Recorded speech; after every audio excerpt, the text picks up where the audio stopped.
తెలంగాణ ఈ మూడు రాష్ట్రాలలో కూడా పూర్తిగా ఘోర వైఫల్యం కాంగ్రెస్ పార్టీ చెంది. వాళ్ళు ఇచ్చినటువంటి హామీలు దేవుడేరుగా గతంలో ఉన్నటువంటి అనేక రకాల సంక్షేమ కార్యక్రమాలు కూడా ఈరోజు అమలు చేయలేనటువంటి పరిస్థితి ఈరోజు కాంగ్రెస్ పార్టీకి ఉంది.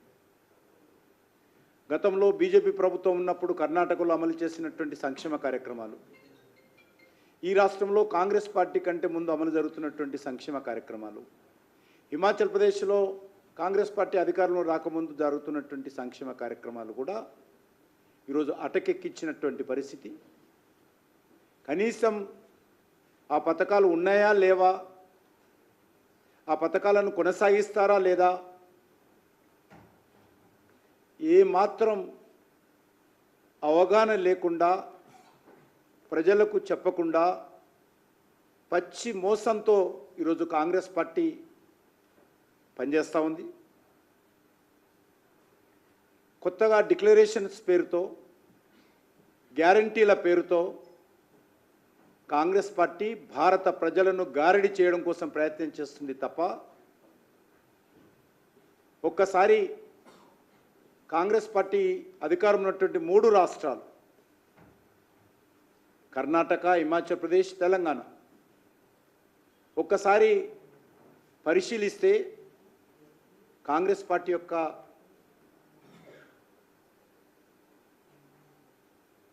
దివాలకోరు రాజకీయాలు, దగాకోరు రాజకీయాలు, దరిద్రపు రాజకీయాలు అర్థమవుతాయి. ఏరు దాటేదాకా ఓడమల్లన్న, ఏరు దాటాక బోడి మల్లన్న అన్నట్టుగా ఈరోజు కాంగ్రెస్ పార్టీ ఎన్నికలకు ముందు డిక్లరేషన్స్ పేరుతో, ఊకదంపుడు ఉపన్యాసాలతో, గ్యారంటీల పేరుతో, మేనిఫెస్టోల పేరుతో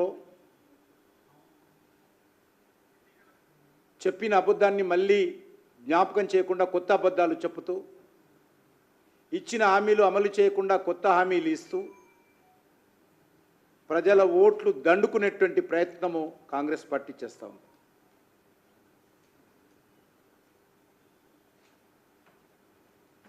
తెలంగాణలో కూడా మనకు తెలుసు, ఈ 6 గ్యారెంటీలు 100 రోజుల్లో అమలు చేస్తామని చెప్పారు.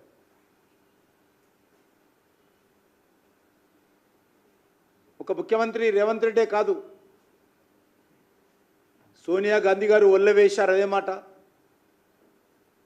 రాహుల్ గాంధీ గారు పదే పదే మాట్లాడారు.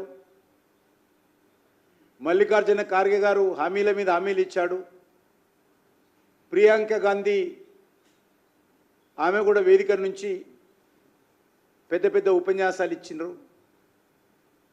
మరి ఈరోజు ఎక్కడిపైన ఉపన్యాసాలను అడుగుతా ఉన్నాను, ఎక్కడిపైన డిక్లరేషన్స్, ఎక్కడిపైన గ్యారంటీలు, ఎక్కడిపైన హామీలు ఈరోజు తెలంగాణ ప్రజలు ప్రశ్నిస్తూ ఉన్నారు.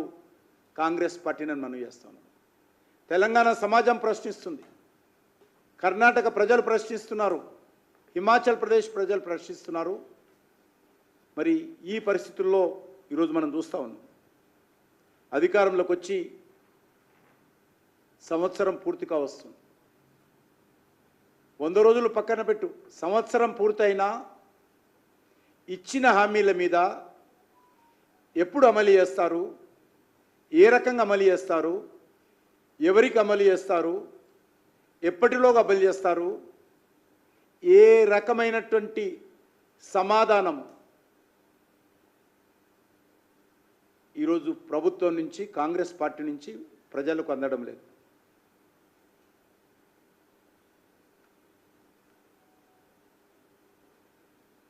అనేక రకాలుగా ఈరోజు మనం చూస్తూ ఉన్నాం.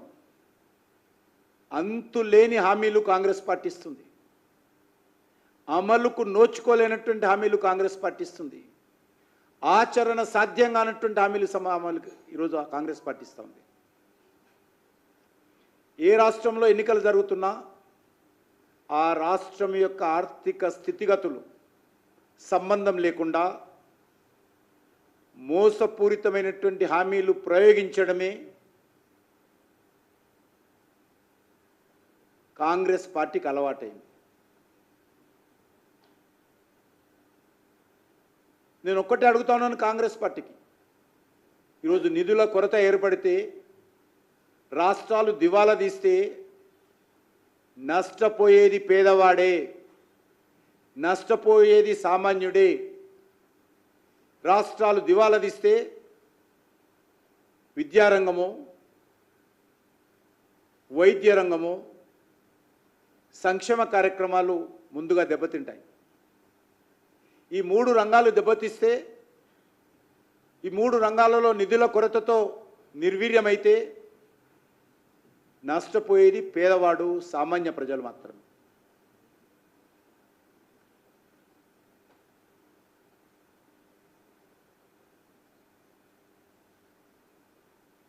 హిమాచల్ ప్రదేశ్ విషయం చూస్తే